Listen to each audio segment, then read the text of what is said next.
Les Misérables de Victor Hugo. Tant qu'il existera, par le fait des lois et des mœurs, une damnation sociale créant artificiellement, en pleine civilisation, des enfers, et compliquant d'une fatalité humaine la destinée qui est divine, tant que les trois problèmes du siècle, la dégradation de l'homme par le prolétariat, la déchéance de la femme par la faim, l'atrophie de l'enfant par la nuit, ne seront pas résolus, tant que dans de certaines régions, l'asphyxie sociale sera possible. En d'autres termes, et à un point de vue plus étendu encore, tant qu'il y aura sur la terre ignorance et misère, des livres de la nature de celui-ci pourront ne pas être inutiles. Hauteville House, 1862.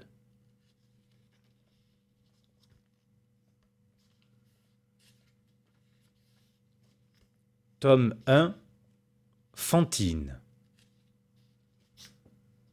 Livre premier, Un juste. Chapitre 1, Monsieur Myriel. En 1815, Monsieur Charles-François Bienvenu Myriel était évêque de Digne. C'était un vieillard d'environ 75 ans. Il occupait le siège de Digne depuis 1806. Quoique ce détail ne touche en aucune manière au fond même de ce que nous avons à raconter, il n'est peut-être pas inutile, ne fût-ce que pour être exact en tout, d'indiquer ici les bruits et les propos qui avaient couru sur son compte au moment où il était arrivé dans le diocèse. Vrai ou faux, ce qu'on dit des hommes tient souvent autant de place dans leur vie et souvent dans leur destinée que ce qu'ils font. Monsieur Myriel était fils d'un conseiller au Parlement d'Aix, noblesse de robe. On comptait que son père, le réservant pour hériter de sa charge, l'avait marié de fort bonne heure, à 18 ou 20 ans, suivant un usage assez répandu dans les familles parlementaires. Charles Myriel, nonobstant ce mariage, avait, disait-on, beaucoup fait parler de lui. Il était bien fait de sa personne, quoique de ses petites tailles, élégant, gracieux, spirituel. Toute la première partie de sa vie avait été donnée au monde et aux galanteries. La Révolution survint. Les événements se précipitèrent. Les familles parlementaires, décimées, chassées, traquées, se dispersèrent. Monsieur Charles Myriel, dès les premiers jours de la Révolution, émigra en Italie. Sa femme y mourut d'une maladie de poitrine dont elle était atteinte depuis longtemps. Il n'avait point d'enfant. Que se passa-t-il ensuite dans la destinée de monsieur Myriel ? L'écroulement de l'ancienne société française, la chute de sa propre famille, les tragiques spectacles de 93, plus effrayants encore peut-être pour les émigrés, qui les voyaient de loin avec le grossissement de l'épouvante, firent-ils germer en lui des idées de renoncement et de solitude ? Fut-il, au milieu d'une de ces distractions et de ces affections qui occupaient sa vie, subitement atteint d'un de ces coups mystérieux et terribles qui viennent quelquefois renverser, en le frappant au cœur, l'homme que les catastrophes publiques n'ébranleraient pas en le frappant dans son existence et dans sa fortune ? Nul n'aurait pu le dire. Tout ce qu'on savait, c'est que lorsqu'il revint d'Italie, il était prêtre. En 1804, M. Myriel était curé de B, Brignoles. Il était déjà vieux et vivait dans une retraite profonde. Vers l'époque du couronnement, une petite affaire de sa cure, on ne sait plus trop quoi, l'amena à Paris. En autre personne puissante, il allait solliciter pour ses paroissiens M. le cardinal Fesch. Un jour que l'empereur était venu faire sa visite à son oncle, le digne curé, qui attendait dans l'antichambre, se trouva sur le passage de Sa Majesté. Napoléon, se voyant regarder avec une certaine curiosité par ce vieillard, se retourna et dit brusquement : « Quel est cet homme qui me regarde ? » ?»« Sire, dit M. Myriel, vous regardez un bonhomme, et moi je regarde un grand homme. Chacun de nous peut profiter. » L'empereur, le soir même, demanda au cardinal le nom de ce curé, et quelque temps après, M. Myriel fut tout surpris d'apprendre qu'il était nommé évêque de Digne. Qu'y avait-il de vrai, du reste, dans les récits qu'on faisait sur la première partie de la vie de M. Myriel ? Personne ne le savait. Peu de familles avaient connu la famille Myriel avant la Révolution. Monsieur Myriel devait subir le sort de tout nouveau venu dans une petite ville où il y a beaucoup de bouches qui parlent et fort peu de têtes qui pensent. Il devait le subir, quoiqu'il fût évêque, et parce qu'il était évêque. Mais après tout, les propos auxquels on mêlait son nom n'étaient peut-être que des propos. Du bruit, des mots, des paroles, moins que des paroles, des palabres, comme dit l'énergique langue du Midi. Quoi qu'il en fût, après 9 ans d'épiscopat et de résidence à Digne, tous ces racontages, sujets de conversation qui occupent dans le premier moment les petites villes et les petites gens, étaient tombés dans un oubli profond. Personne n'eût osé en parler. Personne n'eût osé s'en souvenir. Monsieur Myriel était arrivé à Digne accompagné d'une vieille fille, mademoiselle Baptistine, qui était sa sœur et qui avait 10 ans de moins que lui. Ils avaient pour tout domestique une servante du même âge que mademoiselle Baptistine, et appelée madame Magloire, laquelle, après avoir été la servante de monsieur le curé, prenait maintenant le double titre de femme de chambre, de demoiselle et femme de charge de monseigneur. Mademoiselle Baptistine était une personne longue, pâle, mince, douce. Elle réalisait l'idéal de ce qu'exprime le mot « respectable ». Car il semble qu'il soit nécessaire qu'une femme soit mère pour être vénérable. Elle n'avait jamais été jolie. Toute sa vie, qui n'avait été qu'une suite de saintes œuvres, avait fini par mettre sur elle une sorte de blancheur et de clarté, et en vieillissant, elle avait gagné ce qu'on pourrait appeler la beauté de la bonté. Ce qui avait été de la maigreur dans sa jeunesse était devenu, dans sa maturité, de la transparence. Et cette diaphanéité laissait voir l'ange. C'était une âme plus encore que ce n'était une vierge. Sa personne semblait faite d'ombre, à peine assez de corps pour qu'il y eût là un sexe, un peu de matière contenant une lueur, de grands yeux toujours baissés, un prétexte pour qu'une âme reste sur la terre. Madame Magloire était une petite vieille, blanche, grasse, replète, affairée, toujours haletante, à cause de son activité d'abord, ensuite à cause d'un asthme. À son arrivée, on installa monsieur Myriel en son palais épiscopal avec les honneurs voulus par les décrets impériaux qui classent l'évêque immédiatement après le maréchal de Caen. Le maire et le président lui firent la première visite, et lui, de son côté, fit la première visite au général et au préfet. L'installation terminée, la ville attendit son évêque à l'œuvre.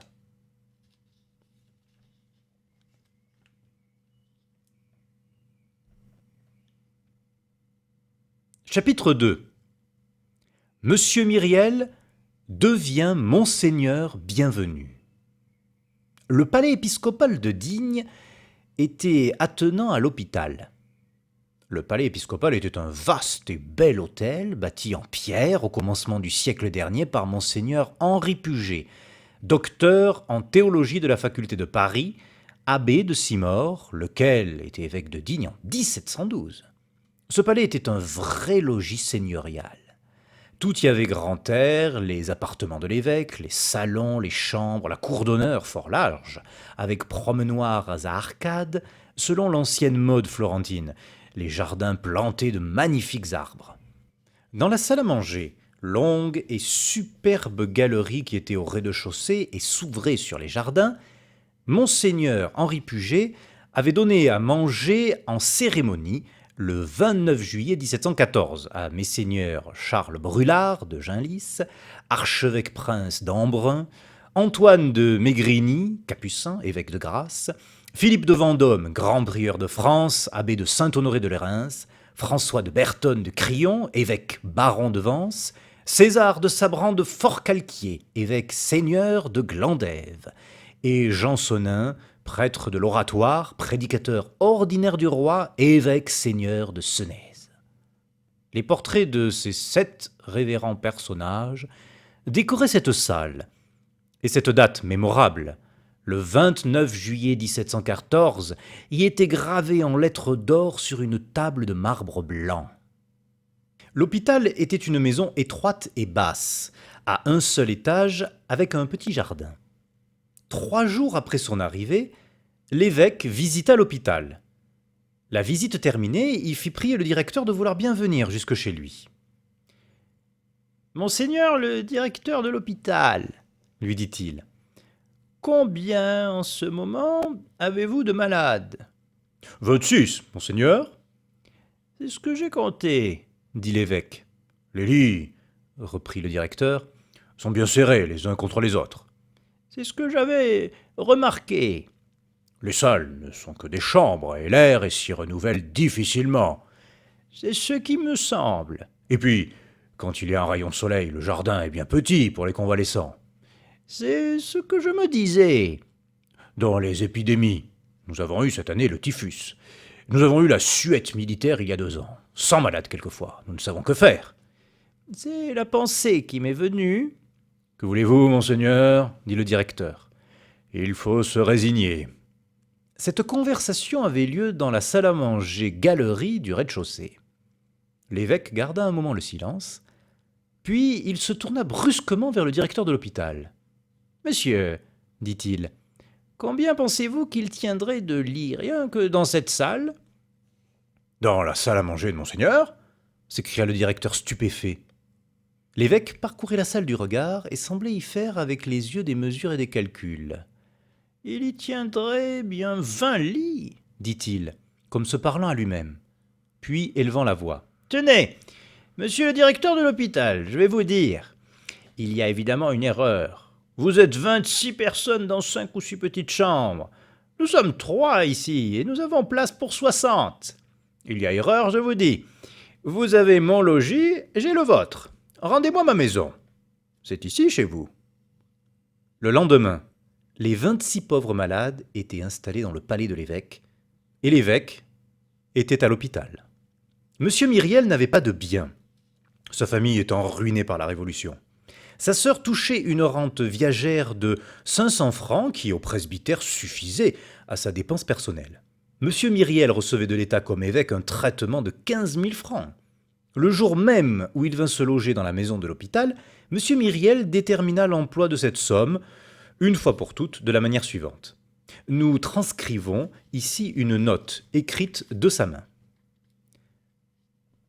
Pour le petit séminaire, 1500 livres. Congrégation de la mission, 100 livres.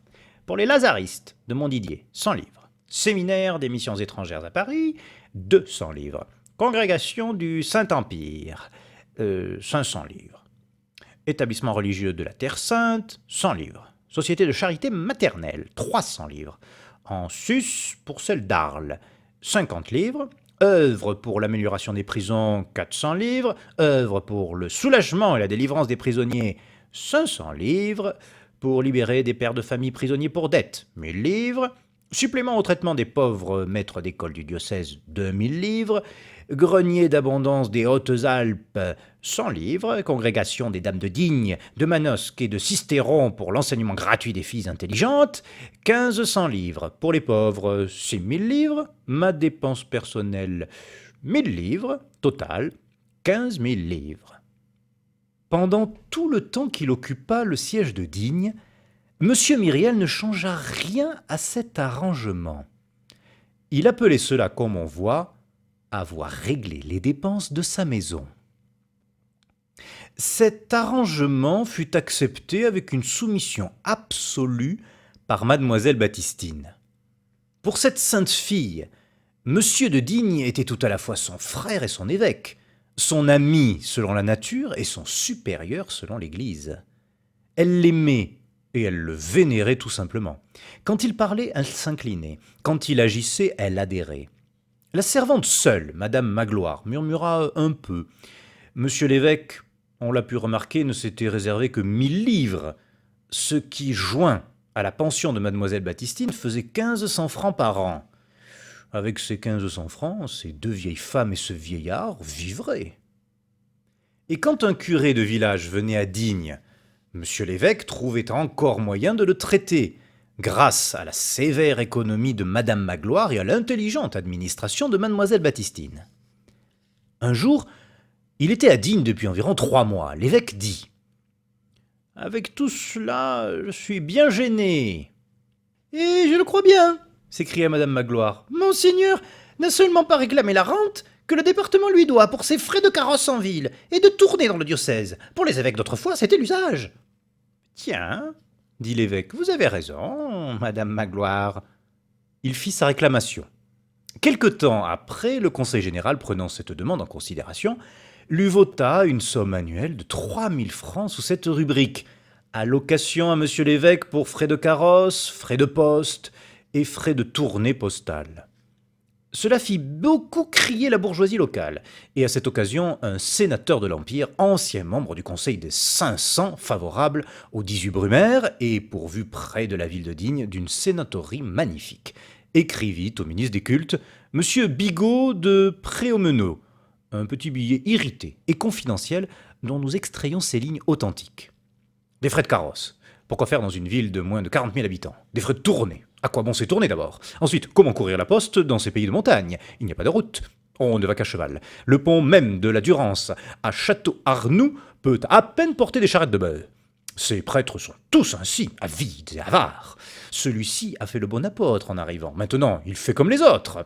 Il lui faut carrosse et chaise de poste. Il lui faut du luxe, comme aux anciens évêques. Oh, toute cette prêtraille!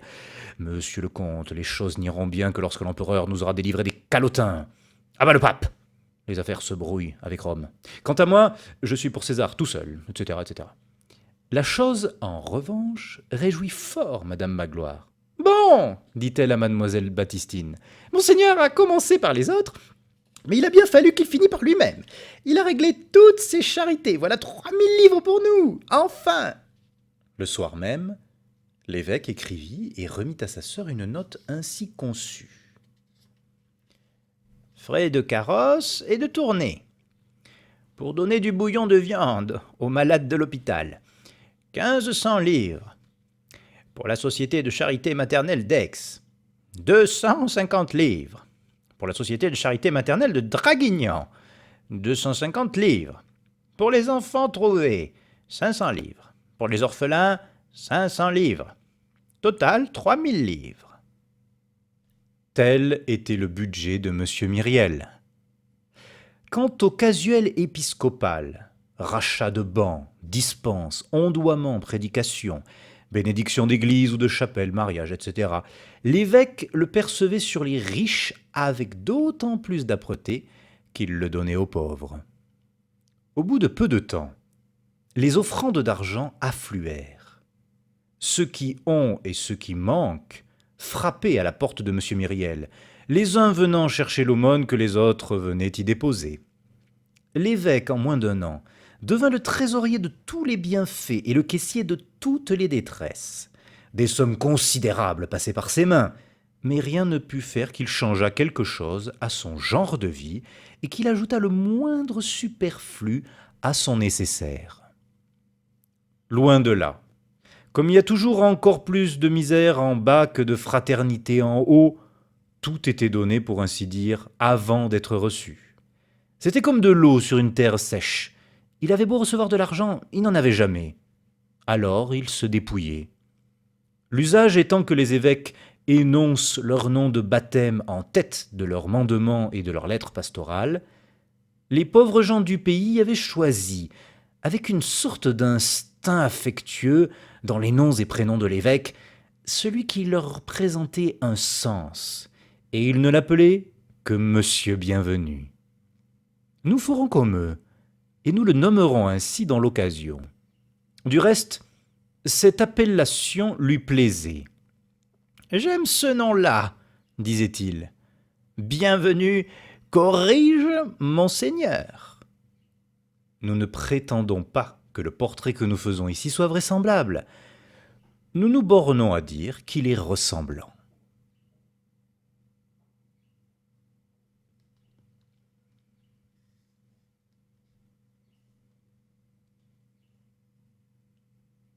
Chapitre 3.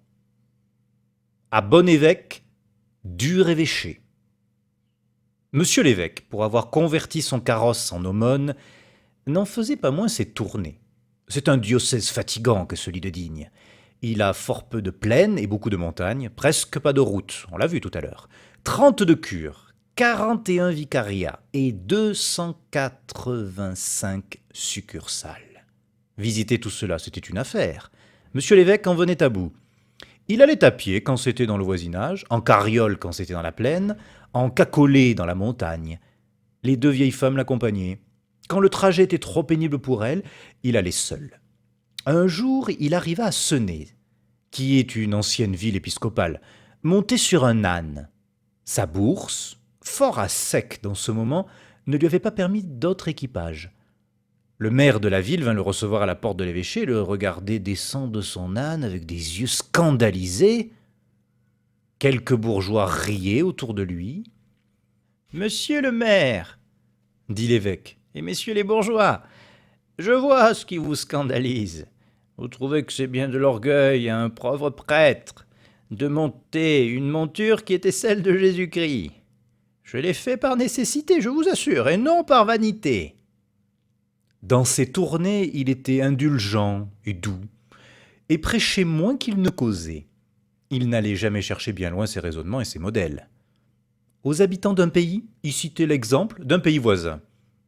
Dans les cantons où l'on était dur pour les nécessiteux, il disait « Voyez les gens de Briançon, ils ont donné aux indigents, aux veuves et aux orphelins le droit de faire faucher leurs prairies 3 jours, avant tous les autres. Ils leur rebâtissent gratuitement leurs maisons quand elles sont en ruine. Aussi est-ce un pays béni de Dieu. Durant tout un siècle de 100 ans, il n'y a pas eu un meurtrier. » Dans les villages âpres, au gain et à la moisson, il disait « Voyez ceux d'Embrun. Si un père de famille, au temps de la récolte, a ses fils à l'armée et ses filles en service à la ville, et qu'il soit malade et empêché, le curé le recommande au prône. Et le dimanche, après la messe, tous les gens du village, hommes, femmes, enfants, vont dans le champ du pauvre homme lui faire la moisson et lui rapportent paille et grains dans son grenier. » Aux familles divisées par des questions d'argent et d'héritage, il disait « Voyez les montagnards de Devolny, pays si sauvage qu'on n'y entend pas le rossignol une fois en 50 ans. Eh bien, quand le père meurt dans une famille, les garçons s'en vont chercher fortune et laissent le bien aux filles, afin qu'elles puissent trouver des maris. Aux cantons qui ont le goût des procès et où les fermiers se ruinent en papier timbré, il disait « Voyez ces bons paysans de la vallée de Queyras. Ils sont là, 3000 âmes, mon Dieu, c'est comme une petite république. On n'y connaît ni le juge ni l'huissier. Le maire fait tout. Il répartit l'impôt, taxe chacun en conscience, juge les querelles gratis, partage les patrimoines sans honoraires, rend des sentences sans frais. Et on lui obéit parce que c'est un homme juste, parmi des hommes simples. » Au village où il ne trouvait pas de maître d'école, il citait encore ceux de Queyras. « Savez-vous comment ils font ?» disait-il. « Comme un petit pays de 12 ou 15 feux ne peut pas toujours nourrir un magistère, ils ont des maîtres d'école payés par toute la vallée, qui parcourent les villages, passant 8 jours dans celui-ci, 10 dans celui-là, et enseignent. Ces magistères vont aux foires, où je les ai vus. On les reconnaît à des plumes à écrire qu'ils portent dans la ganse de leur chapeau. Ceux qui n'enseignent qu'à lire ont une plume, ceux qui enseignent la lecture et le calcul ont 2 plumes. Ceux qui enseignent la lecture, le calcul et le latin ont 3 plumes. Ceux-là sont de grands savants. Mais quelle honte d'être ignorant. Faites comme les gens de Queyras. » Il parlait ainsi gravement et paternellement, à défaut d'exemples, inventant des paraboles, allant droit au but avec peu de phrases et beaucoup d'images, ce qui était l'éloquence même de Jésus-Christ, convaincu et persuadant.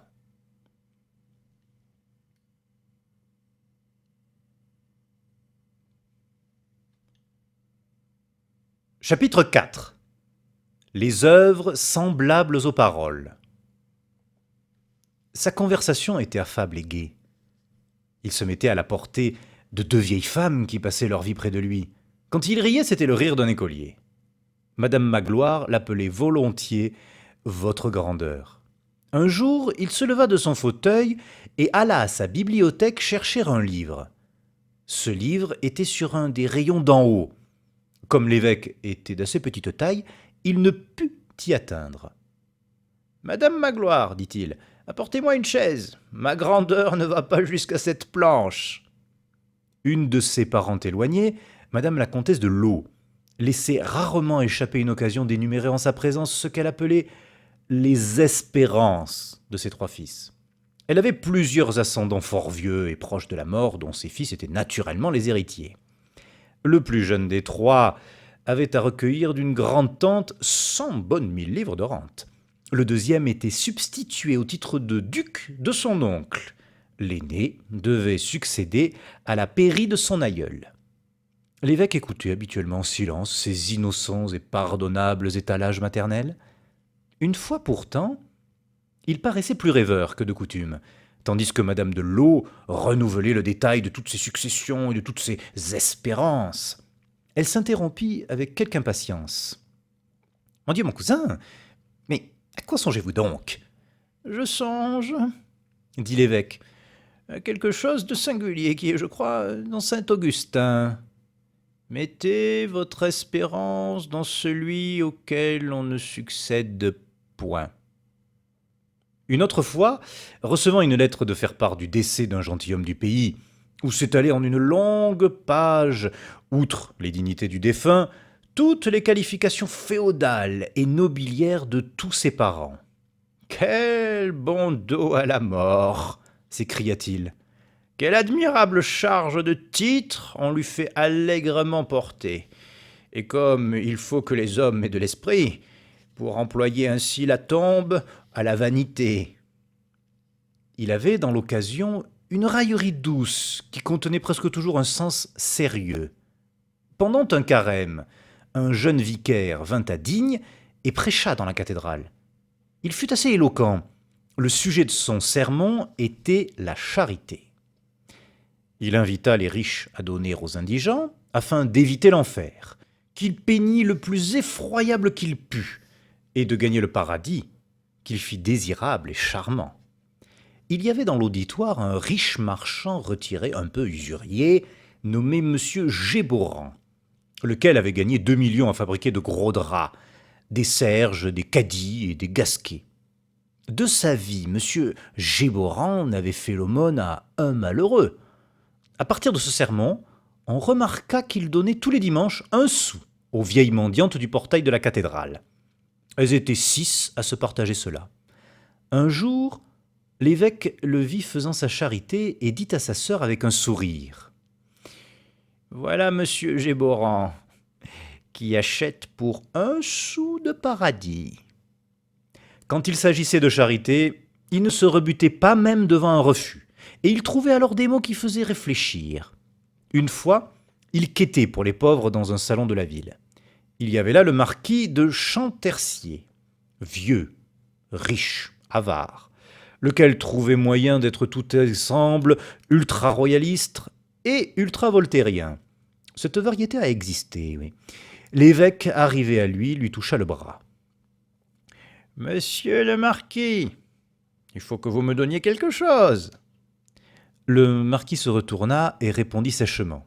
« Monseigneur, j'ai mes pauvres. »« Donnez-les-moi, » dit l'évêque. Un jour, dans la cathédrale, il fit ce sermon. « Mes très chers frères, mes bons amis, il y a en France 1320 000 maisons de paysans qui n'ont que 3 ouvertures. 1817 000 qui ont 2 ouvertures, la porte et une fenêtre. Et enfin, 340 000 cabanes qui n'ont qu'une ouverture, la porte. Et cela à cause d'une chose qu'on appelle l'impôt des portes et fenêtres. Mettez-moi de pauvres familles, des vieilles femmes, des petits-enfants dans ces logis-là, et voyez les fièvres et les maladies. Hélas, Dieu donne l'air aux hommes. La loi le leur vend. Je n'accuse pas la loi, mais je bénis Dieu. Dans l'Isère, dans le Var, dans les 2 Alpes, les hautes et les basses, les paysans n'ont pas même de brouette. Ils transportent les engrais à dos d'homme. Ils n'ont pas de chandelle et ils brûlent des bâtons résineux et des bouts de corde trempés dans la poix résine.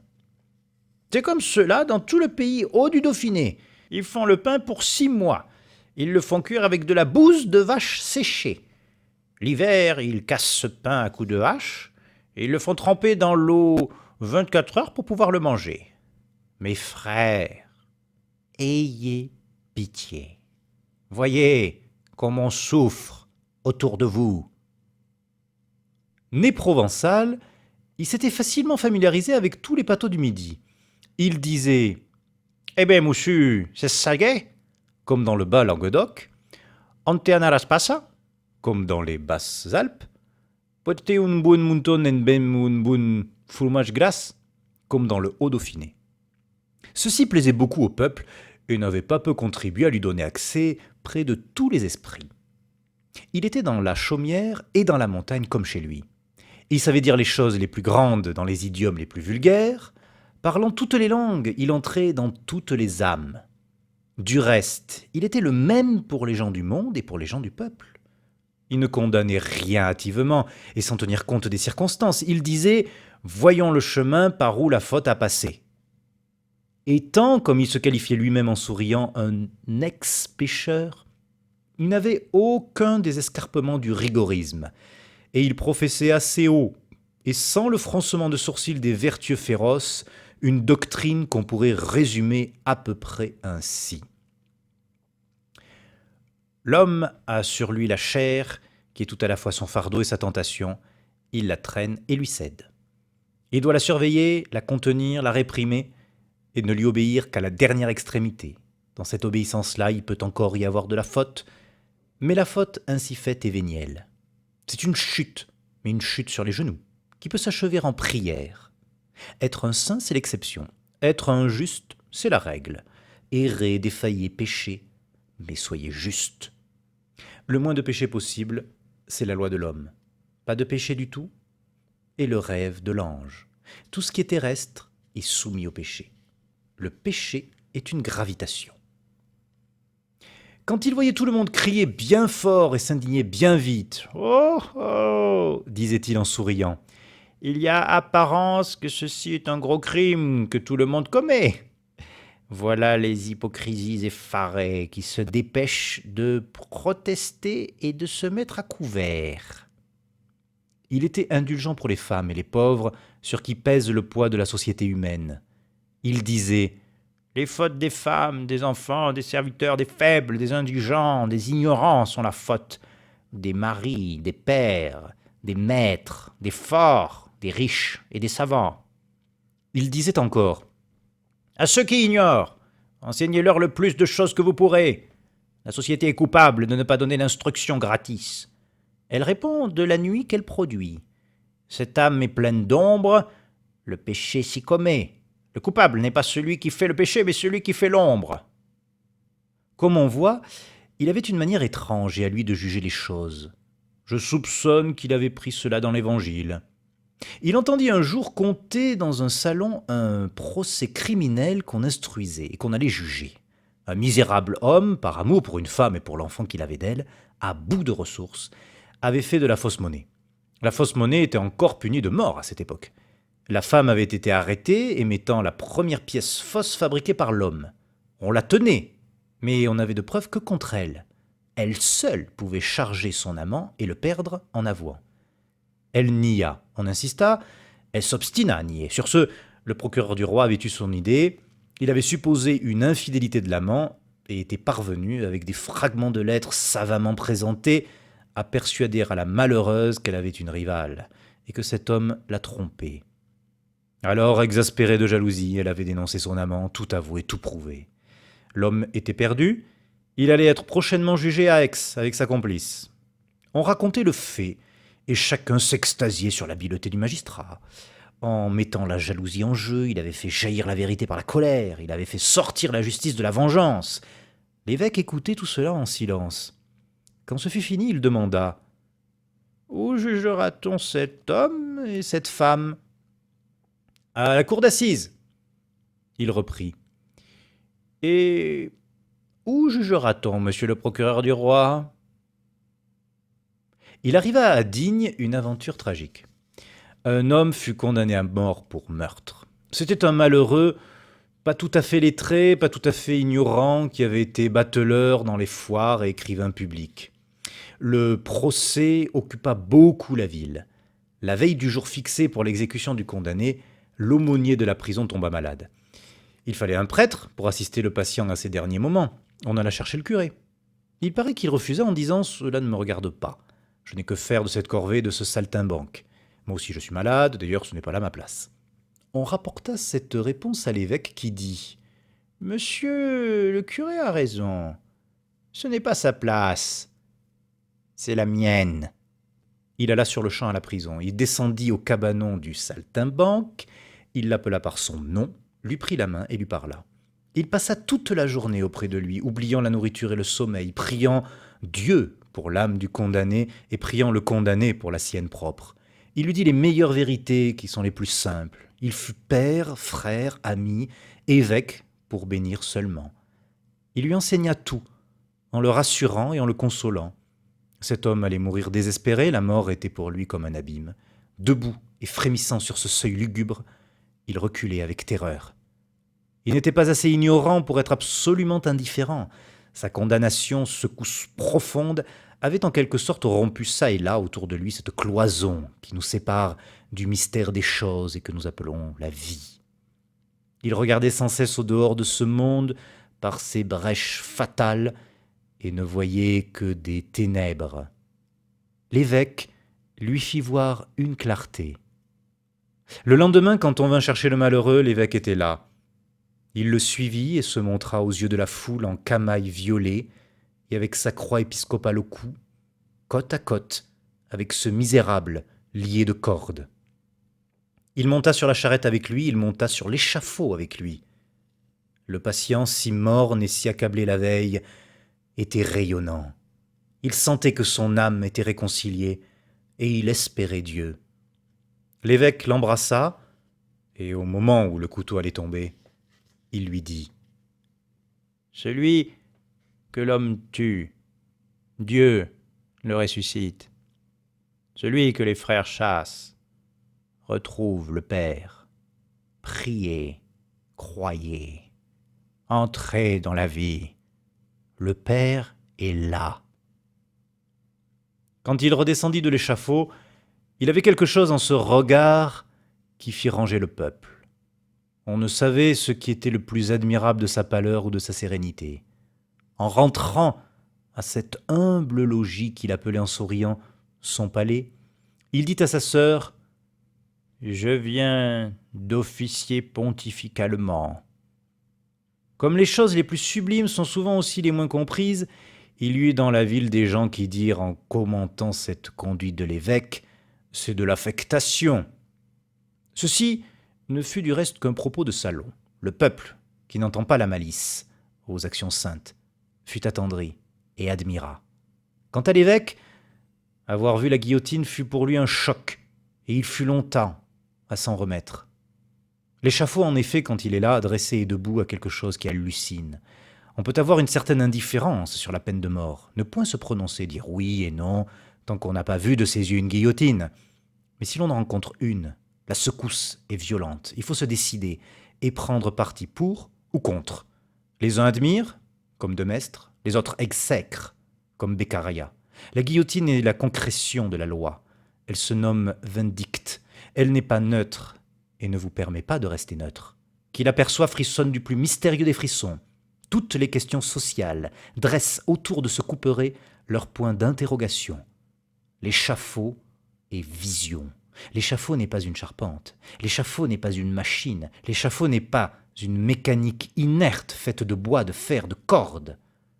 Il semble que ce soit une sorte d'être qui a je ne sais quelle sombre initiative. On dirait que cette charpente voit, que cette machine entend, que cette mécanique comprend, que ce bois, ce fer et ces cordes veulent.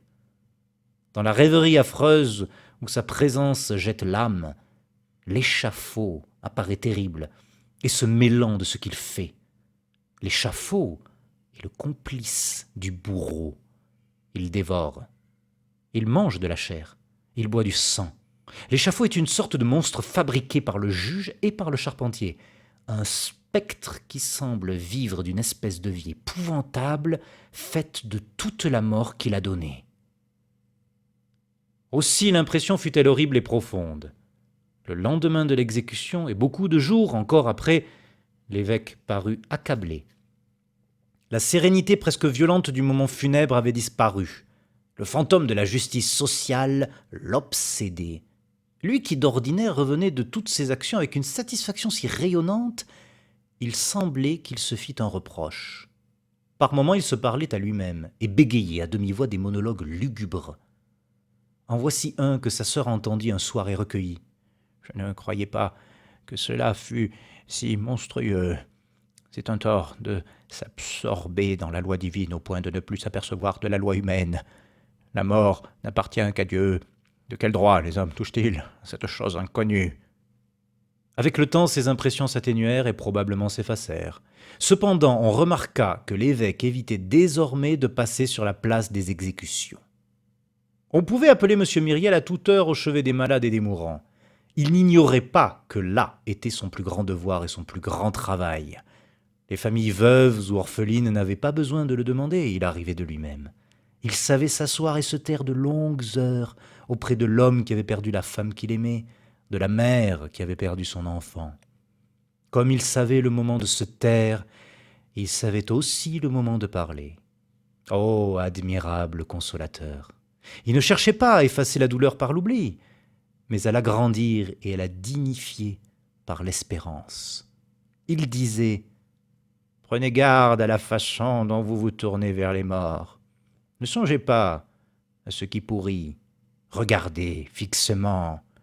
Vous apercevrez la lueur vivante de votre mort bien-aimé au fond du ciel. » Il savait que la croyance est saine. Il cherchait à conseiller et à calmer l'homme désespéré en lui indiquant du bout du doigt l'homme résigné, et à transformer la douleur qui regarde une fosse en lui montrant la douleur qui regarde une étoile.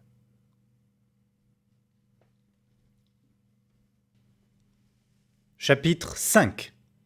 Que Monseigneur Bienvenu faisait durer trop longtemps ses soutanes. La vie intérieure de M. Myriel était pleine des mêmes pensées que sa vie publique. Pour qui eût pu la voir de près, c'eût été un spectacle grave et charmant que cette pauvreté volontaire dans laquelle vivait M. l'évêque de Digne. Comme tous les vieillards et comme la plupart des penseurs, il dormait peu. Ce court sommeil était profond.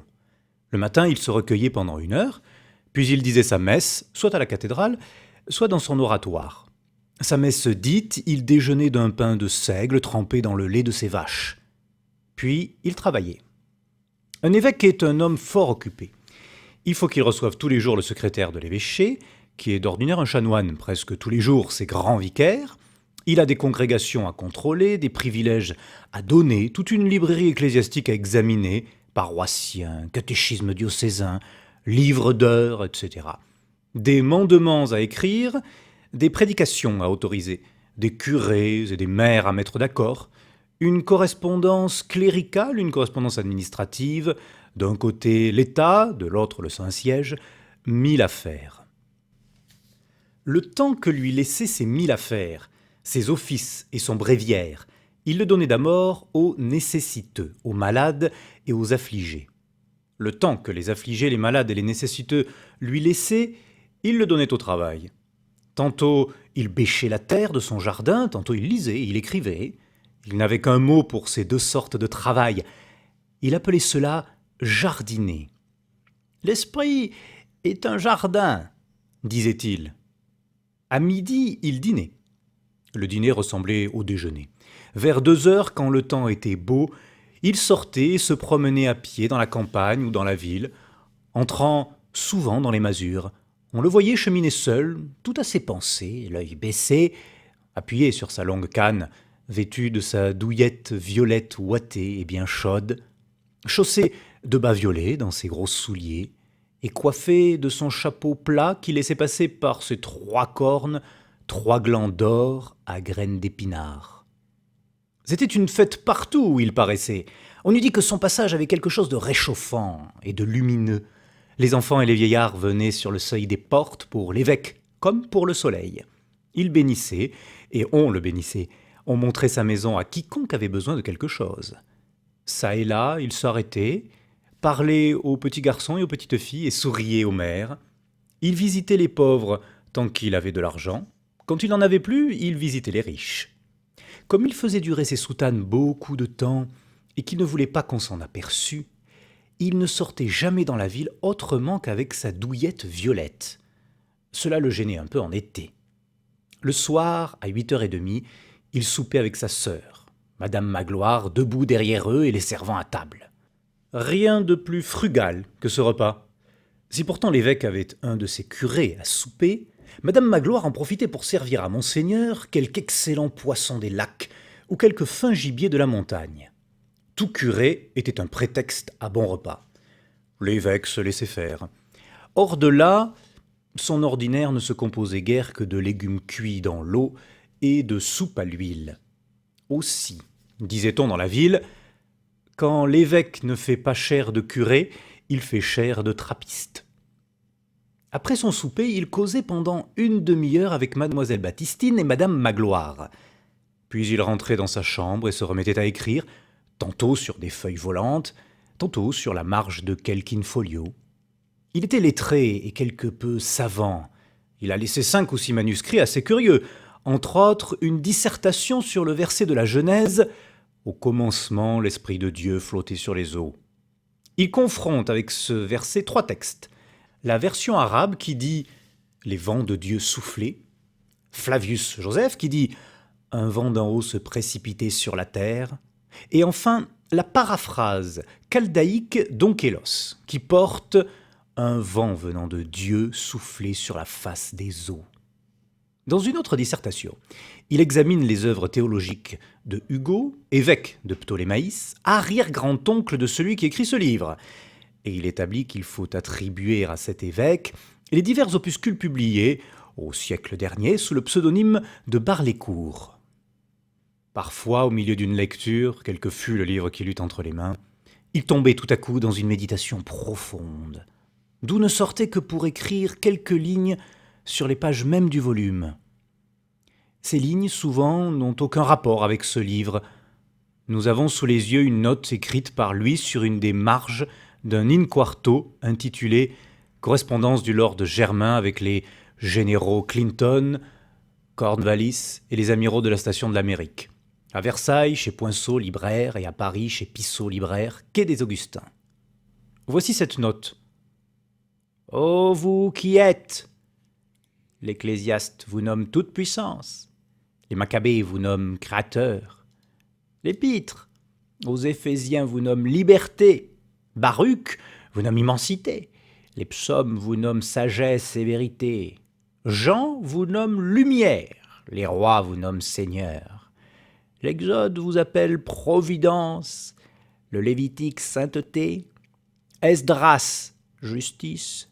La création vous nomme Dieu. L'homme vous nomme père, mais Salomon vous nomme miséricorde, et c'est là le plus beau de tous vos noms. » Vers 9h du soir, les 2 femmes se retiraient et montaient à leur chambre au premier, le laissant jusqu'au matin seul au rez-de-chaussée. Ici, il est nécessaire que nous donnions une idée exacte du logis de monsieur l'évêque de Digne.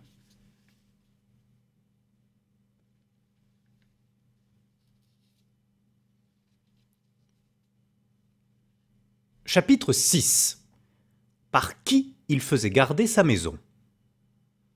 La maison qu'il habitait se composait, nous l'avons dit, d'un rez-de-chaussée et d'un seul étage. 3 pièces au rez-de-chaussée, 3 chambres au premier, au-dessus un grenier. Derrière la maison, un jardin d'un quart d'arpent. Les 2 femmes occupaient le premier. L'évêque logeait en bas. La première pièce qui s'ouvrait sur la rue lui servait de salle à manger, la deuxième de chambre à coucher et la troisième d'oratoire. On ne pouvait sortir de cet oratoire sans passer par la chambre à coucher, et sortir de la chambre à coucher sans passer par la salle à manger. Dans l'oratoire, au fond, il y avait une alcôve fermée avec un lit pour les cas d'hospitalité. Monsieur l'évêque offrait ce lit aux curés de campagne que des affaires ou le besoin de leur paroisse amenaient à Digne. La pharmacie de l'hôpital, petit bâtiment ajouté à la maison et pris sur le jardin, avait été transformée en cuisine et en cellier. Il y avait en outre dans le jardin une étable qui était l'ancienne cuisine de l'hospice et où l'évêque entretenait 2 vaches, Quelle que fût la quantité de lait qu'elles lui donnassent, il en envoyait invariablement tous les matins la moitié aux malades de l'hôpital. « Je paye ma dîme », disait-il. Sa chambre était assez grande et assez difficile à chauffer dans la mauvaise saison. Comme le bois est très cher à Digne, il avait imaginé de faire dans l'étable à vaches un compartiment fermé d'une cloison en planche. C'était là qu'il passait ses soirées dans les grands froids. Il appelait cela son salon d'hiver. Il n'y avait dans ce salon d'hiver, comme dans la salle à manger, d'autres meubles qu'une table de bois blanc carré et 4 chaises de paille. La salle à manger était ornée en outre d'un vieux buffet peint en rose à la détrempe. Du buffet pareil, convenablement habillé de napperons blancs et de fausses dentelles, l'évêque avait fait l'autel qui décorait son oratoire. Ces pénitentes riches et les saintes femmes de Digne s'étaient souvent cotisées pour faire les frais d'un bel autel neuf à l'oratoire de Monseigneur. Il avait chaque fois pris l'argent et l'avait donné aux pauvres. « Le plus beau des autels, disait-il, c'est l'âme d'un malheureux consolé qui remercie Dieu. » Il avait dans son oratoire 2 chaises prie-dieu en paille et un fauteuil à bras également en paille dans sa chambre à coucher.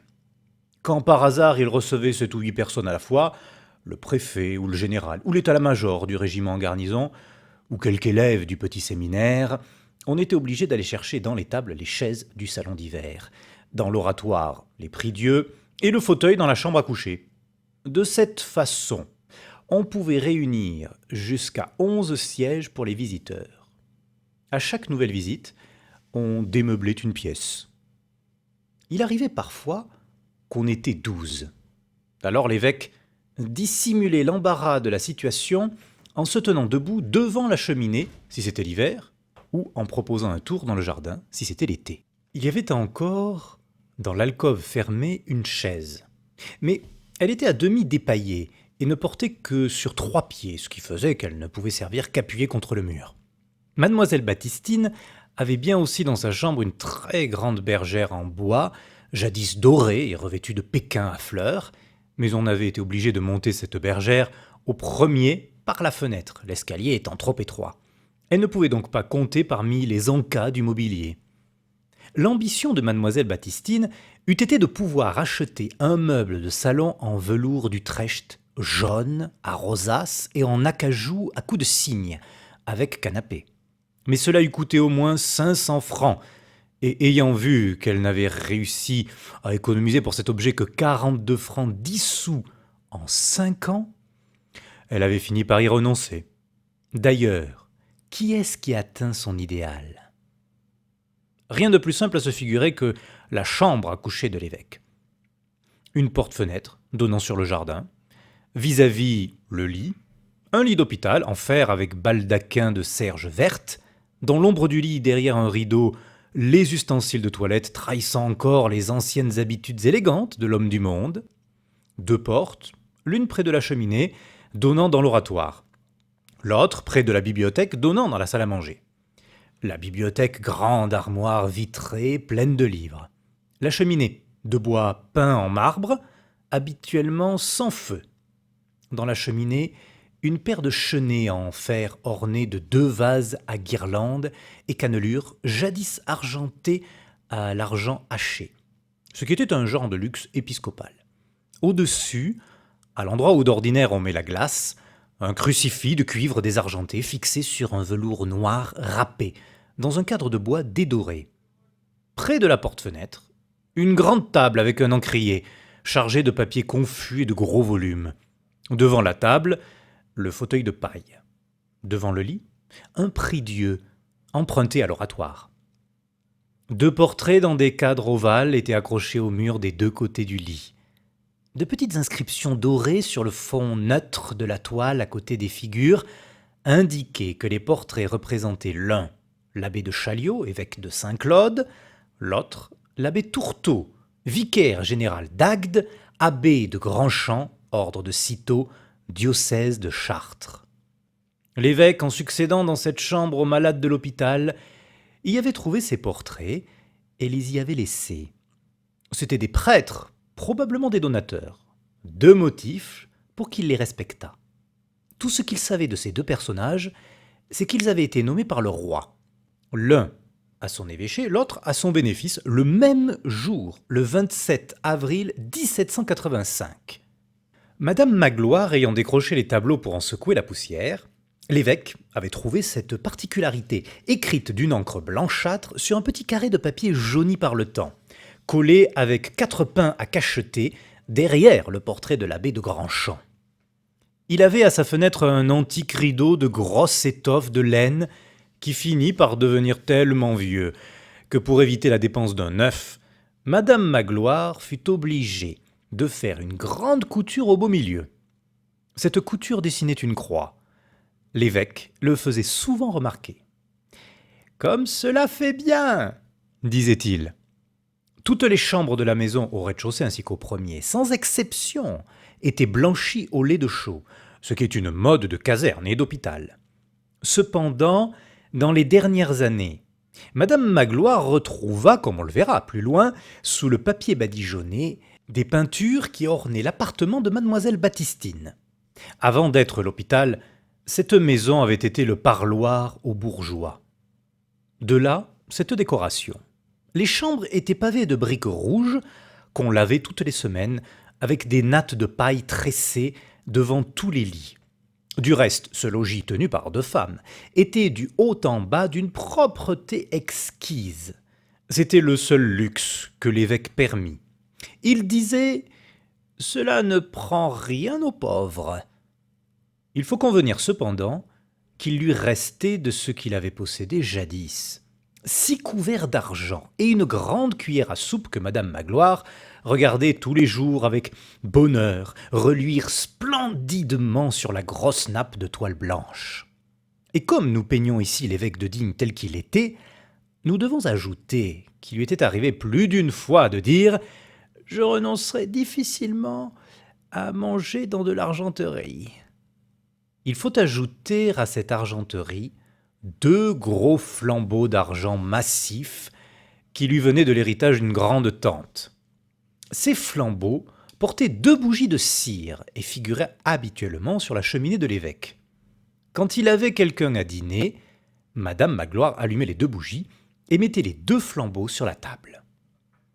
Il y avait dans la chambre même de l'évêque, à la tête de son lit, un petit placard dans lequel Madame Magloire serrait chaque soir les 6 couverts d'argent et la grande cuillère. Il faut dire qu'on n'en ôtait jamais la clé. Le jardin, un peu gâté par les constructions assez laides dont nous avons parlé, se composait de 4 allées en croix rayonnant autour d'un puisard. Une autre allée faisait tout le tour du jardin et cheminait le long du mur blanc dont il était enclos. Ces allées laissaient entre elles 4 carrés bordés de buis. Dans 3, Madame Magloire cultivait des légumes. Dans le 4e, l'évêque avait mis des fleurs. Il y avait çà et là quelques arbres fruitiers. Une fois, Madame Magloire lui avait dit avec une sorte de malice douce « Monseigneur, vous qui tirez parti de tout, voilà pourtant un carré inutile. Il vaudrait mieux avoir là des salades que des bouquets. »« Madame Magloire, répondit l'évêque, vous vous trompez. Le beau est aussi utile que l'utile. » Il ajouta, après un silence, « Plus, peut-être. » Ce carré, composé de 3 ou 4 plates-bandes, occupait monsieur l'évêque presque autant que ses livres. Il y passait volontiers 1 heure ou 2, coupant, sarclant et piquant çà et là des trous en terre où il mettait des graines. Il n'était pas aussi hostile aux insectes qu'un jardinier l'eût voulu. Du reste, aucune prétention à la botanique. Il ignorait les groupes et le solidisme. Il ne cherchait pas le moins du monde à décider entre Tournefort et la méthode naturelle. Il ne prenait parti ni pour les urticules contre les cotylédons, ni pour Jussieu contre Linné. Il n'étudiait pas les plantes. Il aimait les fleurs. Il respectait beaucoup les savants. Il respectait encore plus les ignorants. Et sans jamais manquer à ces 2 respects, il arrosait ses plates-bandes chaque soir d'été avec un arrosoir de fer-blanc peint en vert. La maison n'avait pas une porte qui fermât à clé. La porte de la salle à manger qui, nous l'avons dit, donnait de plein pied sur la place de la cathédrale, était jadis armée de serrures et de verrous comme une porte de prison. L'évêque avait fait ôter toutes ces ferrures, et cette porte, la nuit comme le jour, n'était fermée qu'au loquet. Le premier passant venu, à quelque heure que ce fût, n'avait qu'à la pousser. Dans les commencements, les deux femmes avaient été fort tourmentées de cette porte jamais close. Mais Monsieur de Digne leur avait dit « Faites mettre des verrous à vos chambres si cela vous plaît ». Elles avaient fini par partager sa confiance, ou du moins par faire comme si elles la partageaient. Madame Magloire seule avait de temps en temps des frayeurs. Pour ce qui est de l'évêque, on peut trouver sa pensée expliquée, ou du moins indiquée, dans ces 3 lignes écrites par lui sur la marge d'une Bible. Voici la nuance. La porte du médecin ne doit jamais être fermée. La porte du prêtre doit toujours être ouverte. Sur un autre livre, intitulé « Philosophie de la science médicale », il avait écrit cette autre note. « Est-ce que je ne suis pas médecin comme eux ? Moi aussi j'ai mes malades. D'abord j'ai les leurs, qu'ils appellent les malades, et puis j'ai les miens, que j'appelle les malheureux. » Ailleurs encore, il avait écrit « Ne demandez pas son nom à qui vous demande un gîte. C'est surtout celui-là que son nom embarrasse, qui a besoin d'asile. » Il advint qu'un digne curé, je ne sais plus si c'était le curé de Couloubrou ou le curé de Pompierry, s'avisa de lui demander un jour, probablement à l'instigation de Madame Magloire, si Monseigneur était bien sûr de ne pas commettre, jusqu'à un certain point, une imprudence en laissant jour et nuit sa porte ouverte à la disposition de qui voulait entrer, et s'il ne craignait pas enfin qu'il n'arrivât quelque malheur dans une maison si peu gardée. L'évêque lui toucha l'épaule avec une gravité douce et lui dit « Nisi dominus custodiarit domum, invanum vidigent qui custodiunt eam. » Puis, il parla d'autre chose. Il disait assez volontiers « Il y a la bravoure du prêtre, comme il y a la bravoure du colonel de dragons. Seulement, ajoutait-il, la nôtre doit être tranquille. »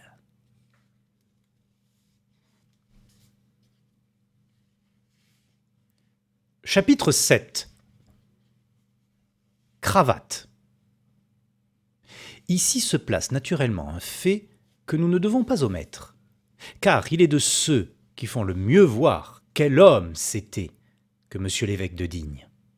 Après la destruction de la bande de Gaspard Bès, qui avait infesté les gorges d'Oulioul, un de ses lieutenants, Cravate, se réfugia dans la montagne.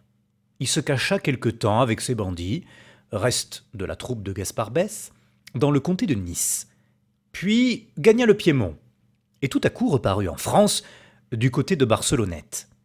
On le vit à Jauziers d'abord, puis aux Tuiles. Il se cacha dans les cavernes du Joug de l'Aigle, et de là, il descendait vers les hameaux et les villages par les ravins de l'Ubaye et de l'Ubayette. Il osa même pousser jusqu'à Embrun, pénétra une nuit dans la cathédrale et dévalisa la sacristie. Ces brigandages désolaient le pays. On mit la gendarmerie à ses trousses, mais en vain. Il échappait toujours. Quelquefois, il résistait de vive force. C'était un hardi misérable. Au milieu de toute cette terreur, l'évêque arriva. Il faisait sa tournée au Chastelar. Le maire vint le trouver et l'engagea à rebrousser chemin. Cravate tenait la montagne jusqu'à l'Arche et au-delà. Il y avait danger, même avec une escorte. C'était exposer inutilement 3 ou 4 malheureux gendarmes. « Aussi, dit l'évêque, je compte aller sans escorte. »« Y pensez-vous, monseigneur ?» s'écria le maire. « J'y pense tellement que je refuse absolument les gendarmes et que je vais partir dans 1 heure. »« Partir ?»« Partir. »« Seul ?»« Seul. »« Monseigneur, vous ne ferez pas cela. »« Il y a, dans la montagne, reprit l'évêque, une humble petite commune grande comme ça, que je n'ai pas vue depuis 3 ans. Ce sont mes bons amis, de doux et honnêtes bergers. Il possède une chèvre sur 30 qu'il garde. Ils font de fort jolis cordons de laine de diverses couleurs, et ils jouent des airs de montagne sur de petites flûtes à 6 trous. Ils ont besoin qu'on leur parle de temps en temps du bon Dieu. Que dirait-il d'un évêque qui a peur? Que dirait-il si je n'y allais pas? Mais monseigneur, les brigands! Si vous rencontrez des brigands! Tiens, dit l'évêque, j'y songe. Vous avez raison, je puis les rencontrer. Eux aussi doivent avoir besoin qu'on leur parle du bon Dieu. Monseigneur, mais c'est une bande, un troupeau de loups. Monsieur le maire, c'est peut-être précisément de ce troupeau que Jésus me fait le pasteur. Qui sait les voies de la providence? Monseigneur, ils vous dévaliseront. Je n'ai rien. Ils vous tueront. Oh, vieux bonhomme de prêtre qui passe en marmottant ses momeries. Bah, à quoi bon? Ah, mon Dieu, si vous alliez les rencontrer! Je leur demanderai l'aumône pour mes pauvres. Monseigneur, n'y allez pas, au nom du ciel, vous exposez votre vie. Monsieur le maire, dit l'évêque, n'est-ce décidément que cela? Je ne suis pas en ce monde pour garder ma vie, mais pour garder les âmes. Il fallut le laisser faire. Il partit accompagné seulement d'un enfant, qui s'offrit à lui servir de guide. Son obstination fit bruit dans le pays et effraya très fort. Il ne voulut emmener ni sa sœur ni madame Magloire. Il traversa la montagne à mulet, ne rencontrant personne, et arriva sain et sauf chez ses bons amis les bergers. Il y resta 15 jours, prêchant, administrant, enseignant, moralisant. Lorsqu'il fut proche de son départ, il résolut de chanter pontificalement un Te Deum. Il en parla au curé. Mais comment faire? Pas d'ornements épiscopaux. On ne pouvait mettre à sa disposition qu'une chétive sacristie de village avec quelques vieilles chasubles de damas, usées, ornées de galons faux. « Bah, dit l'évêque, monsieur le curé, annonçons toujours au prône notre Te Deum. Cela s'arrangera. » On chercha dans les églises alentours. Toutes les magnificences de ces humbles paroisses réunies n'auraient pas suffi à vêtir convenablement un chantre de cathédrale. Comme on était dans cet embarras, une grande caisse fut apportée et déposée au presbytère pour monsieur l'évêque par 2 cavaliers inconnus qui repartirent sur le champ. On ouvrit la caisse. Elle contenait une chape de drap d'or, une mitre ornée de diamants, une croix archiépiscopale, une crosse magnifique, tous les vêtements pontificaux volés 1 mois auparavant au trésor de Notre-Dame d'Embrun. Dans la caisse, il y avait un papier sur lequel étaient écrits ces mots « Cravate à Monseigneur bienvenu ». « Quand je disais que cela s'arrangerait, dit l'évêque. Puis il ajouta en souriant « À qui se contente d'un surplis de curé, Dieu envoie une chape d'archevêque. » « Monseigneur, murmura le curé en hochant la tête avec un sourire, Dieu ou le diable. L'évêque regarda fixement le curé et reprit avec autorité. Dieu. Quand il revint au Chastelar, et tout le long de la route, on venait le regarder par curiosité. Il retrouva au presbytère du Chastelar Mademoiselle Baptistine et Madame Magloire qui l'attendaient, et il dit à sa sœur « Eh bien, avais-je raison? Le pauvre prêtre est allé chez ces pauvres montagnards les mains vides. Il en revient les mains pleines. J'étais parti n'emportant que ma confiance en Dieu. Je rapporte le trésor d'une cathédrale. » Le soir, avant de se coucher, il dit encore « Ne craignons jamais les voleurs ni les meurtriers. Ce sont là les dangers du dehors, les petits dangers. Craignons-nous nous-mêmes. Les préjugés, voilà les voleurs. Les vices, voilà les meurtriers. Les grands dangers sont au-dedans de nous. Qu'importe, ce qui menace notre tête ou notre bourse. Ne songeons qu'à ce qui menace notre âme. » Puis, se tournant vers sa sœur. « Ma sœur, de la part du prêtre, jamais de précaution contre le prochain. Ce que le prochain fait, Dieu le permet. Bornons-nous à prier Dieu quand nous croyons qu'un danger arrive sur nous. Prions-le, non pour nous, mais pour que notre frère ne tombe pas en faute à notre occasion. » Du reste, les événements étaient rares dans son existence. Nous racontons ce que nous savons, mais d'ordinaire, il passait sa vie à faire toujours les mêmes choses au même moment. Un mois de son année ressemblait à 1 heure de sa journée. Quant à ce que devint le trésor de la cathédrale d'Embrun, on nous embarrasserait de nous interroger là-dessus. C'étaient là de bien belles choses et bien tentantes, et bien bonnes à voler au profit des malheureux. Voler, elle l'était déjà d'ailleurs. La moitié de l'aventure était accomplie. Il ne restait plus qu'à changer la direction du vol et qu'à lui faire un petit bout de chemin du côté des pauvres. Nous n'affirmons rien du reste à ce sujet. Seulement, on a trouvé dans les papiers de l'évêque une note assez obscure qui se rapporte peut-être à cette affaire et qui est ainsi conçue. La question est de savoir si cela doit faire retour à la cathédrale ou à l'hôpital.